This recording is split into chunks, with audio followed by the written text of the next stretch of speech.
My name is David Clark. I'm 39 years old, and I used to believe that being a good provider was enough to keep a woman loyal. I was wrong. For 15 years, I've climbed the corporate ladder in logistics management. I've endured the endless conference calls that drag into evening hours, the red-eye flights to distribution centers across the country, and the countless nights in hotel rooms that all look the same after a while. I made these sacrifices gladly because they allowed me to give Hannah the life I never had growing up. We built our dream in the suburbs of Chicago, a 3-bedroom colonial with maple trees lining the driveway. Hannah left her marketing job 5 years into our marriage. "You make enough for both of us," she'd said, kissing me on the cheek. "I'll take care of everything else." And she did. While I managed supply chains, Hannah managed our life. A spotless home, dinner parties with neighbors, weekend getaways to Michigan wineries, and those late-night conversations in our kitchen where we'd share a bottle of Cabernet and laugh about nothing important until midnight.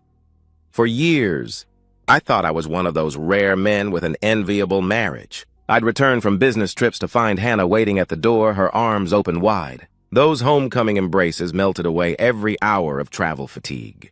Her body would press against mine with an urgency that told me she'd missed me, really missed me, while I was gone. "Welcome home, stranger," she'd whisper, leading me upstairs before I could even set down my luggage. That changed about a month ago. The first time Hannah turned away from my touch, I didn't think much of it. "I'm just not in the mood tonight," she murmured, rolling to face the wall. Fair enough. Everyone has off days. The second time, I wondered if something was bothering her. "Is everything okay?" I asked, stroking her hair. "Just tired," she replied, though she'd spent the day at home while I'd been in meetings since 7 a.m. By the third rejection, a pattern was forming. Every advance I made was met with the same response. Not tonight, not now, maybe tomorrow. But tomorrow never came. The woman who once couldn't wait for me to get home now seemed relieved when I left for business trips. I found myself lying awake at night, watching Hannah sleep. In the blue darkness, I'd study the curve of her cheek, the flutter of her eyelashes, searching for the woman who used to hang on my every word when I returned home. I told myself it was just a phase, a rough patch that all marriages experience. Maybe she was depressed. Maybe the monotony of suburban life was getting to her. Maybe my frequent absences had finally taken their toll. Then came the trip to Seattle. As I packed my suitcase the night before, I noticed something strange. Hannah was humming. She hadn't hummed in months. She moved around our bedroom with a lightness I hadn't seen in weeks, sorting laundry with almost cheerful efficiency. "You seem in a good mood," I commented, zipping my toiletry bag. The humming stopped abruptly. Hannah's shoulders stiffened. "Do I?" she responded, her voice suddenly edged with defensiveness. "I'm just glad to get these chores done." But as I folded my dress shirts, I caught her checking her reflection in the mirror, a small smile playing at the corners of her mouth. She wasn't happy about the chores.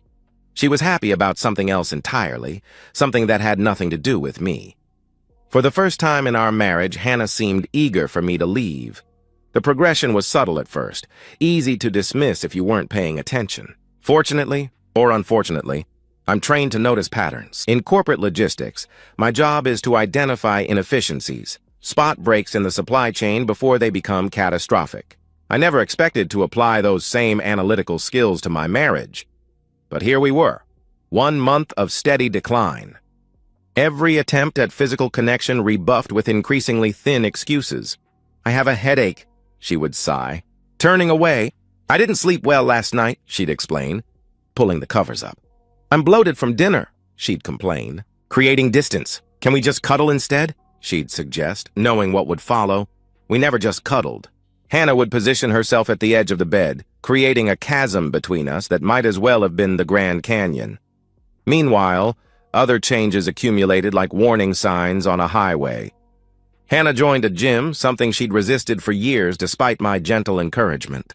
"I just want to feel good about myself again," she explained when I expressed surprise. A reasonable explanation, but it didn't account for the new underwear I discovered while doing laundry one weekend.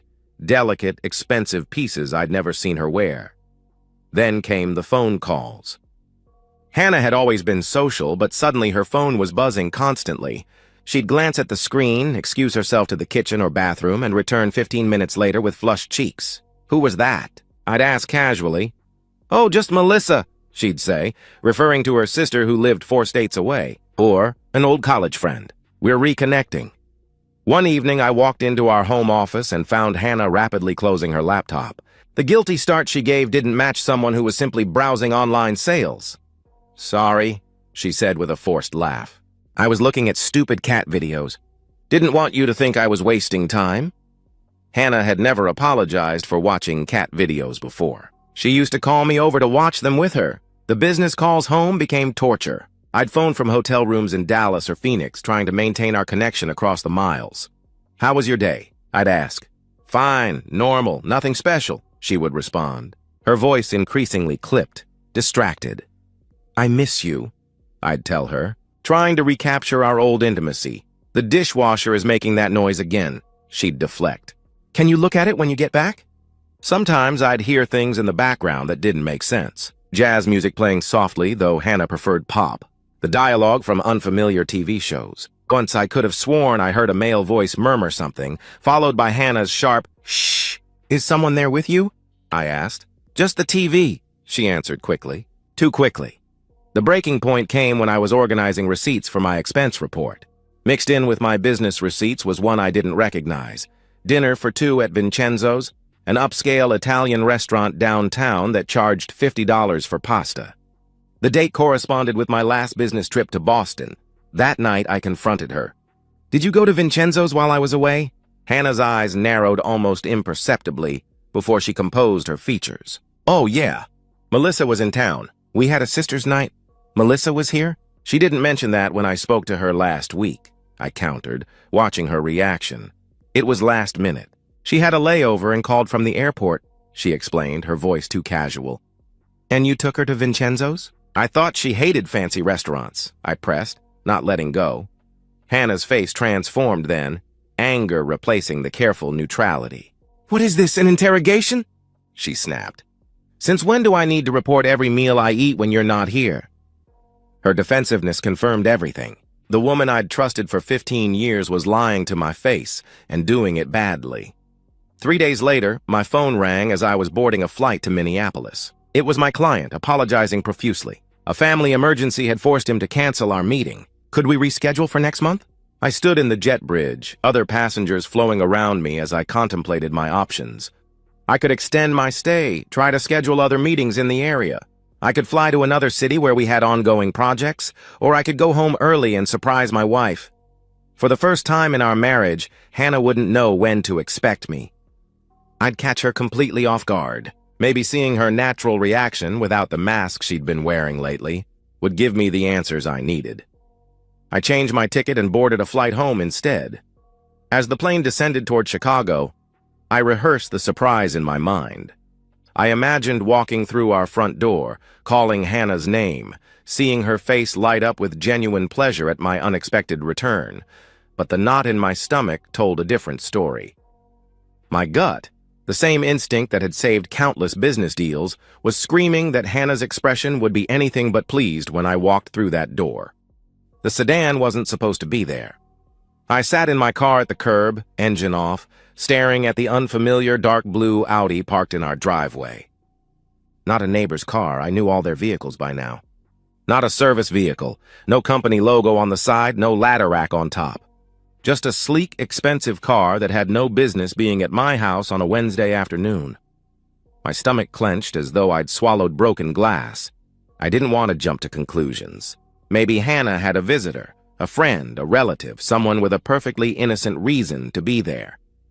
But as I stared at that car, every instinct honed over years of business negotiations told me I was about to walk into something I couldn't unsee. I approached my own front door like a burglar, key trembling slightly in my hand. The house felt different the moment I stepped inside, charged with an unfamiliar energy.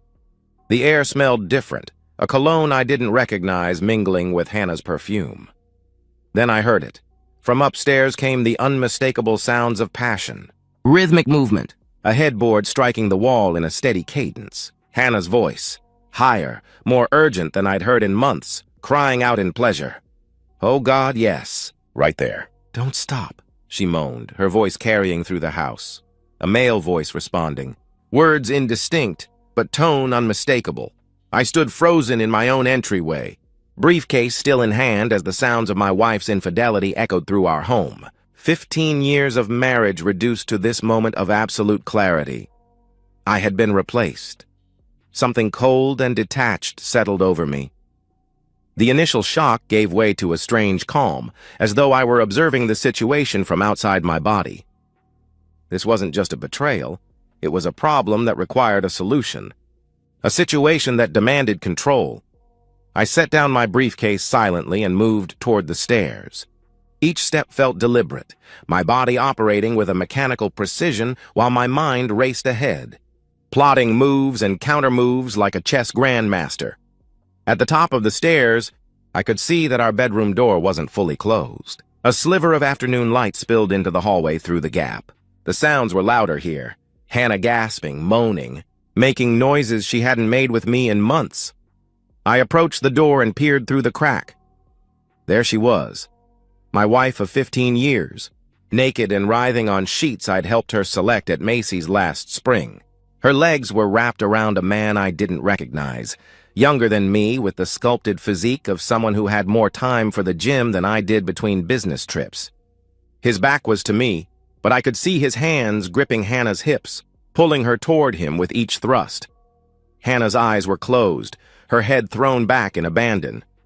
She looked beautiful in her betrayal, more alive than she'd been with me recently. That hurt more than the physical act itself.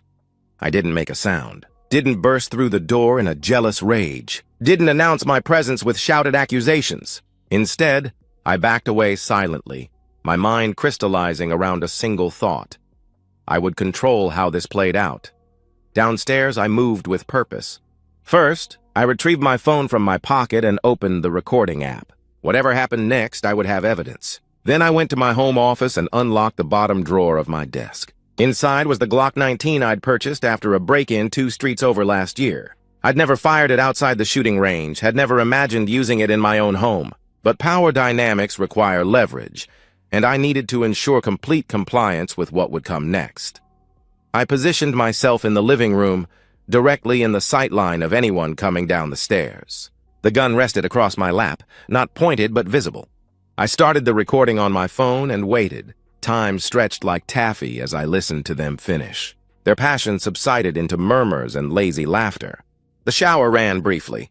Dresser drawers opened and closed. Normal domestic sounds that didn't belong to this man in my house? When did you say he's coming back? The male voice asked. Clearer now, casual and unconcerned. Not until tomorrow night, Hannah answered, her voice light and carefree. His flight gets in around 8, so we have the whole place to ourselves tonight too? He questioned, anticipation evident in his tone, making my fingers tighten around the gun. We have all the time in the world, Hannah assured him with a laugh, that specific laugh that used to be reserved for me, as it floated down the stairs. Footsteps approached the top of the staircase. I adjusted my position slightly, ensuring the recording was still running, and prepared to show them exactly how wrong they were. They were halfway down the stairs when they saw me. Hannah froze first, one hand still on the banister, her face draining of color so rapidly I thought she might faint. The man behind her, taller than me, wearing an expensive watch and a smug expression that vanished the instant he registered my presence, bumped into her, not understanding why she'd stopped. "Babe, what?" he began, then followed her gaze to where I sat. The gun resting across my lap, my phone recording on the side table. For 3 heartbeats, nobody moved. The only sound was the faint ticking of the grandfather clock Hannah had insisted we buy at an antique store in Michigan last year. "Sit down," I commanded, my voice steady, colder than I'd ever heard it. I gestured to the sofa across from my chair. Hannah's mouth opened and closed, no sound emerging. The man found his voice first. "Look, man, I don't know who—" he started, his tone both defensive and uncertain. "Shut up," I cut him off without raising my voice. "You'll speak when I ask you to speak. Both of you sit down, now!" They obeyed immediately, moving to the sofa like sleepwalkers. Hannah's eyes never left the gun. Her lover kept glancing between me and the front door, calculating his chances. I shifted slightly, making sure he understood that any sudden movements would end badly. "David," Hannah finally whispered. We need to talk about this. We absolutely do, I agreed, nodding toward my phone. And we're going to record the conversation for posterity. I want to make sure I remember every detail correctly. The lover, still nameless to me, tried again. Listen, this isn't what it looks, he attempted to explain. His voice strained. I lifted the gun from my lap, not pointing it at him, just holding it vertically so the barrel caught the afternoon light streaming through our living room windows. I said, "Shut up," I warned him coolly. "When I want to hear from you, I'll let you know." He sank back into the sofa, a vein pulsing visibly in his forehead. I turned my attention to Hannah, studying her as though she were a stranger. In many ways, she was. The woman I'd married would never have done this. Or perhaps she would, and I simply hadn't known her at all. "How long?" I asked. Hannah's eyes darted to her lover, then back to me. "David, please!" she begged, her voice trembling. "How long?" I repeated, each word precise, final. She swallowed hard. 8 months, she admitted quietly. The timeline hit me like a physical blow. 8 months. While I was earning 6 figures to maintain our lifestyle, while I was sending her flowers from business trips, while I was calling home every night to tell her I missed her, she'd been betraying me for 8 months. Every time I traveled for business? I questioned, keeping my voice steady despite the rage building inside me. A slight nod. Eyes downcast. "Look at me when you answer," I demanded, my tone leaving no room for defiance. She raised her eyes, tears spilling over. "Yes, most of the time," she confessed, her voice barely audible. "Where did you meet him?" I continued, methodically extracting the truth. "At Starbucks downtown. I was getting coffee after yoga class," she explained, each word seeming to pain her.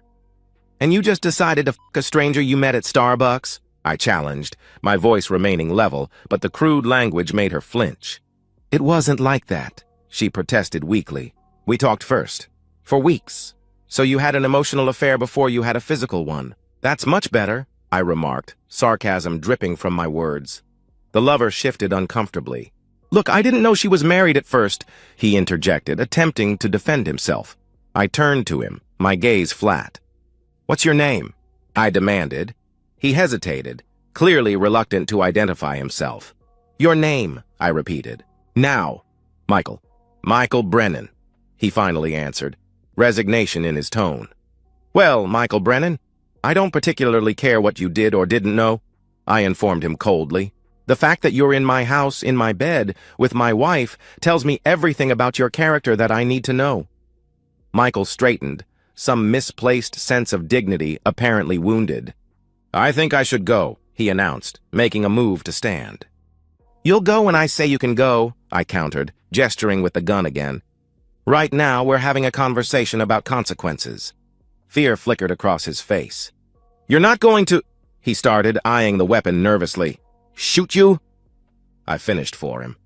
"That depends entirely on how the next few minutes go. I'm not a violent man by nature, Michael. I'm a businessman. I believe in fair exchanges." I turned back to Hannah, whose mascara was creating dark rivulets down her cheeks. "How many times has he been in our house?" I asked, continuing my interrogation. "I don't know. Maybe 20? She estimated, her voice small. "In our bed?" I pressed a barely perceptible nod. "I want to hear you say it," I insisted. "Yes," she whispered. "In our bed." "And when I called from business trips?" "Where was he?" I continued, needing to understand the full extent of their deception. Hannah's silence was answer enough. "So while I was calling to tell you I missed you, he was right there beside you? Maybe you even put me on speaker so you could both laugh about it afterward?" I suggested, the thought turning my stomach. "No," Hannah denied quickly. "It wasn't like that. You never what?" I interrupted. "Disrespected me? Betrayed me? Lied to my face for 8 months? Because from where I'm sitting, you did all of those things and more." I turned my attention back to Michael, who was perspiring visibly now, eyes fixed on the gun in my hand. "You've been enjoying my hospitality for quite some time, Michael," I observed coolly. "Sleeping in my bed, showering in my bathroom. My wife while I paid the mortgage. That's quite a service you've been receiving." "I didn't think of it that way," he muttered, avoiding my gaze. "Of course you didn't," I replied. "But now it's time to pay the bill." His eyes widened. "What do you mean?" he asked, alarm evident in his voice. I smiled thinly. I mean that nothing in this world is free. You've been using my property for your pleasure. Now you're going to compensate me for it. I set the gun down carefully on the side table, still within easy reach, and picked up my phone instead. Open your banking app, I instructed. You can't be serious, Michael protested. But his voice lacked conviction. I picked up the gun again. Oh, I'm extremely serious, I assured him. Open the app.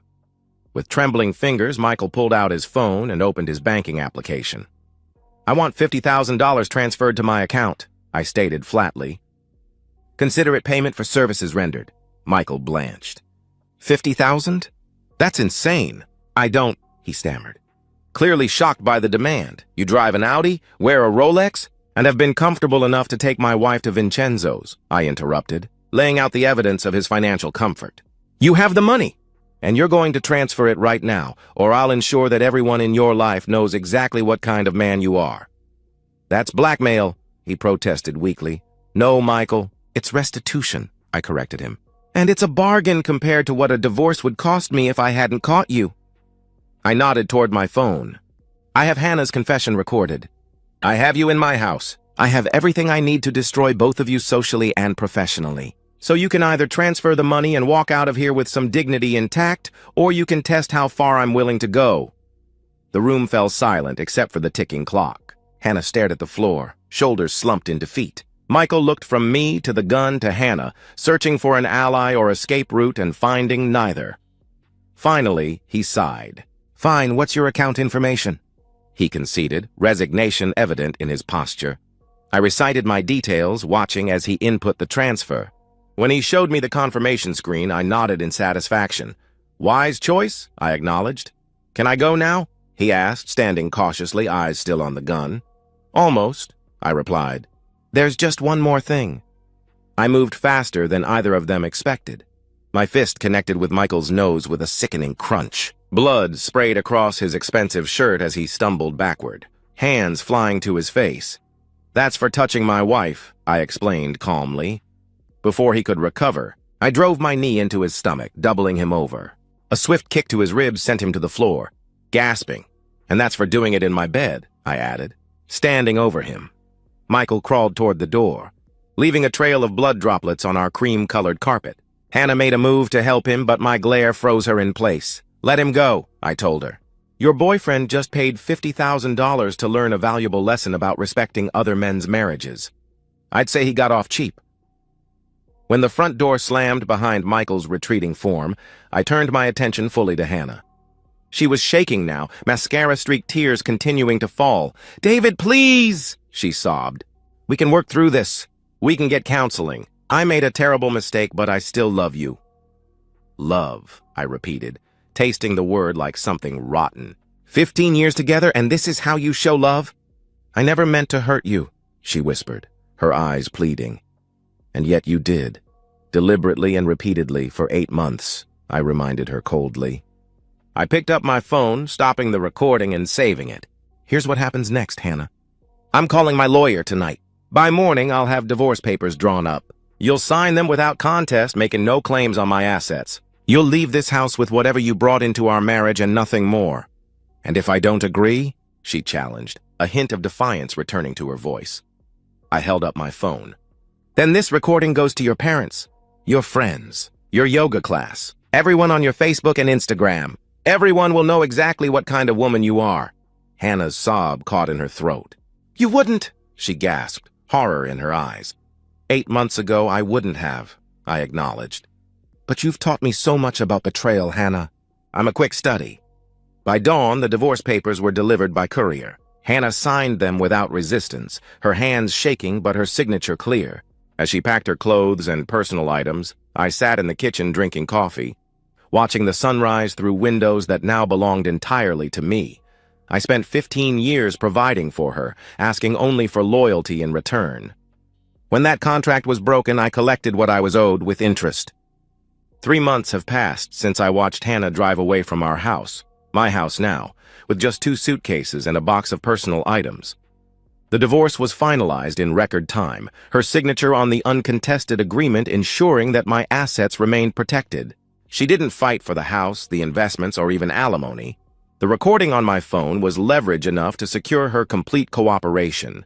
She moved back to Ohio, to her parents' split-level ranch house in the same neighborhood where she grew up. I heard through mutual friends that she claimed the marriage had run its course and we had grown apart, the standard euphemisms people use when they don't want to admit the ugly truth. Made sure her parents knew that truth. A copy of the recording, sent via email with a brief factual note explaining what their daughter had done. I didn't do it out of spite, but out of a sense that justice required full disclosure.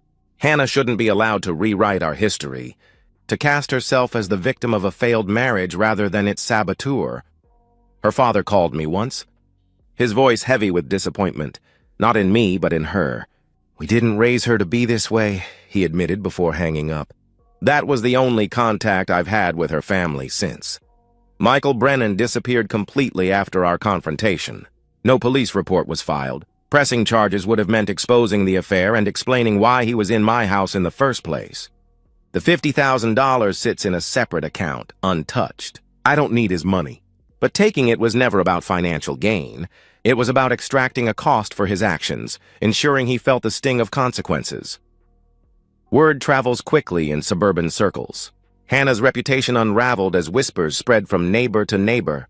The women who once invited her to book clubs and charity luncheons now cross the street to avoid awkward encounters with me. I've become an object of pity in some eyes, grudging respect in others.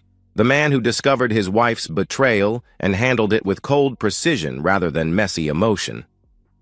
The house feels different without Hannah. Larger, emptier, but also cleaner somehow. I've replaced the carpet where Michael bled, bought a new mattress and bedding, rearranged the furniture to erase any ghost of their presence. Some nights I sit in the silence with a glass of bourbon, not mourning what I've lost, but contemplating what I've gained, clarity, self-respect, and a new understanding of human nature. I've started dating again cautiously. Women seem drawn to my story, though I share it sparingly, and only when asked directly why my marriage ended. I'm selective now, watchful for signs of character rather than just attraction. Trust, once broken, is not easily rebuilt. My colleagues have noticed a change in me, a harder edge in negotiations, a more calculating approach to business decisions. The man who left for that fateful business trip 9 months ago was a different person, softer, more trusting, less aware of how quickly everything you've built can be undermined from within. That man died when he climbed those stairs and saw his wife in another man's arms. In his place stands someone new, a man who understands that being a provider isn't enough. Respect must be taken by force and maintained through fear. Hannah taught me that loyalty cannot be purchased with comfort and security alone. It's a harsh lesson, but a necessary one. My assets stayed protected. My name stayed clean. And Hannah, she lost everything. Her marriage, her reputation, and her safety net. Some men are destroyed by betrayal. Others use it as an education in human nature. I graduated with honors. And that's the end of today's story. If you enjoyed it, please give this video a thumbs up and drop a comment below. Your support helps the algorithm push my content further. If you're new to the channel, don't forget to hit that subscribe button. It really helps me keep creating more stories for you. Thanks for watching, and I'll see you in the next one.